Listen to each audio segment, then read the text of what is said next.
El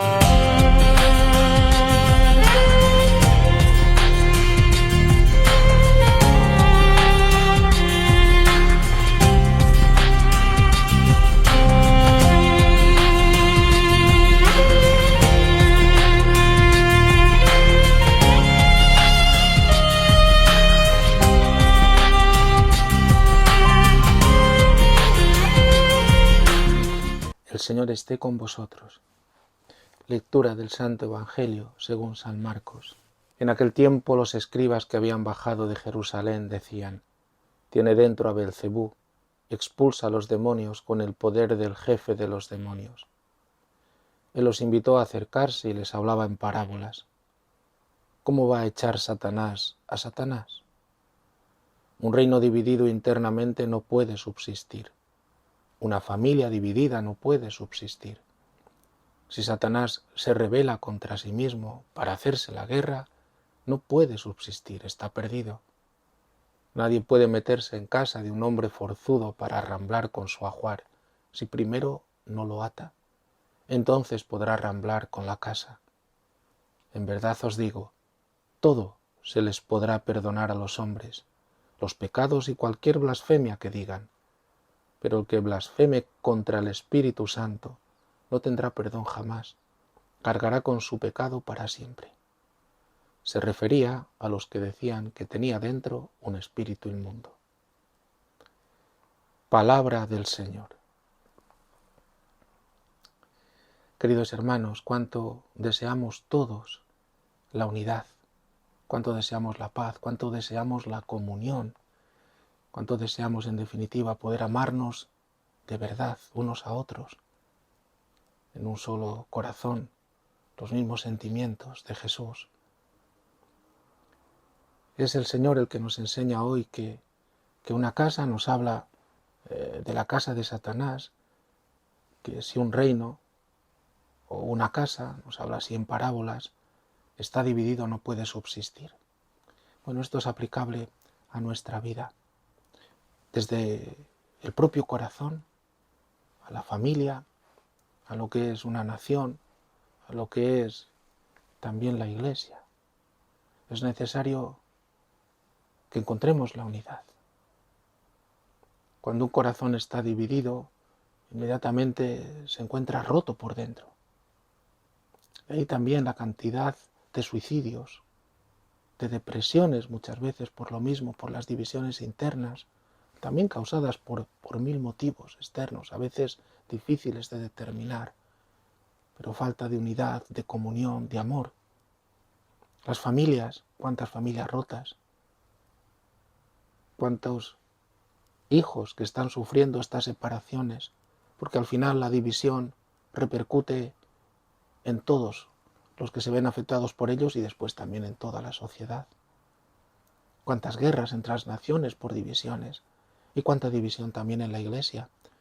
La división en la Iglesia, ahora que estamos en la semana para la oración de la unidad de los cristianos, todo este camino del ecumenismo, también la Iglesia pues es un escándalo el que esté dividida.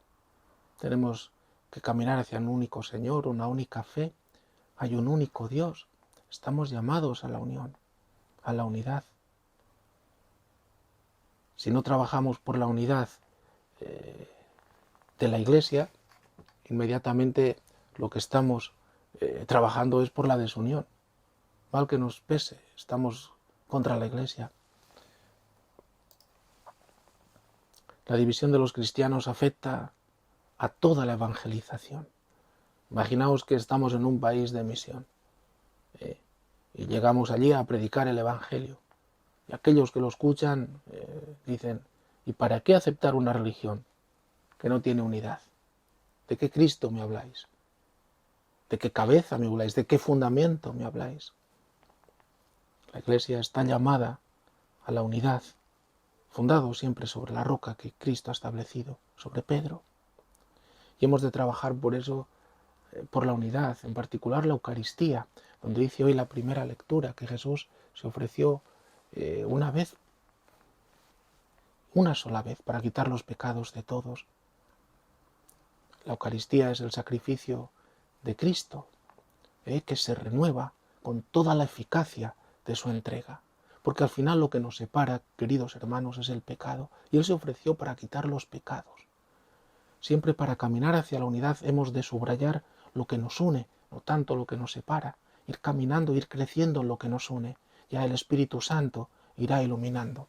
De que Jesús al final de este Evangelio nos habla por una parte del pecado, por otra parte del Espíritu Santo.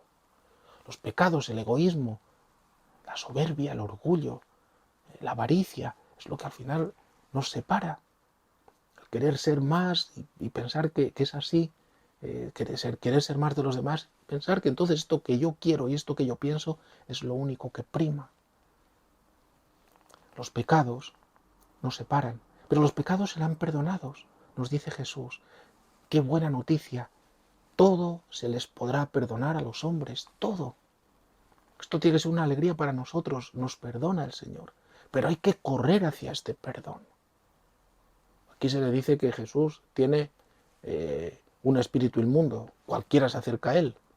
Inmediatamente ya estamos rechazando el perdón, que es Él el que se ofrece por el perdón. Quien rechaza el perdón en Cristo, quien no quiere ser perdonado por Dios, este se condena. No hay ni perdón aquí, ni perdón después, porque lo rechaza. Y no es que después se le da una segunda oportunidad, se acabó. La oportunidad la tenemos aquí. De ahí que hemos de aceptar la fuerza del Espíritu Santo. El Señor sopló sobre los apóstoles, les dio la fuerza del Espíritu Santo, les dio su mismo Espíritu para que a través de ellos, a través de los sacerdotes, se pudiera administrar este gran bien del perdón de los pecados que nace de Cristo. Es Cristo el que perdona en el Espíritu Santo. De hecho, no podemos perdonarnos, queridos hermanos, a nosotros mismos. Tú no puedes perdonarte a ti mismo del mal que has hecho. Los demás, a veces, pues, nos perdonamos porque nos olvidamos o también porque no han sido consecuencias graves de todo lo que se ha hecho. Pero lo cierto es que si no tenemos el Espíritu Santo no podemos perdonar. Pero hay más. Cuando hemos cometido un pecado, cuando hemos hecho daño, cuando hemos obrado contra Dios y contra el prójimo, esto queda hecho, ya está hecho, quedó pasado. ¿Cuándo lo has hecho? ¿Hace 20 años? ¿Hace 30? ¿Hace 10? ¿Hace 5? Todos esos pecados que parece que una buena noche y ya se olvidó. Todos esos pecados, desde la fornicación hasta el robo, desde la pereza que no quise ayudar a nadie hasta la soberbia que me impuse a no sé quién, todo eso está hecho. Todo eso está ahí. Hay que rezar que el Señor nos perdone. Porque el único que puede reconciliar la historia y, además de reconciliarla, el único que puede corregir todo el mal hecho es Dios. Dios porque es Señor del tiempo, porque es Señor de la historia y porque es el Señor de lo eterno. Es el Dios que es Señor del tiempo y Señor de la eternidad. Por eso es el único verdaderamente que puede perdonar. Y Jesús, nuestro Señor, es Dios. En Él recibimos el perdón de los pecados a través del sacrificio.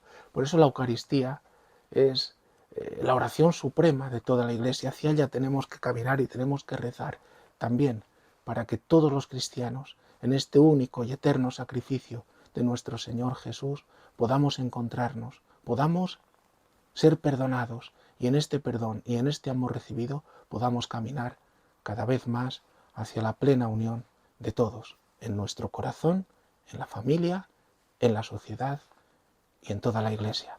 Que así sea.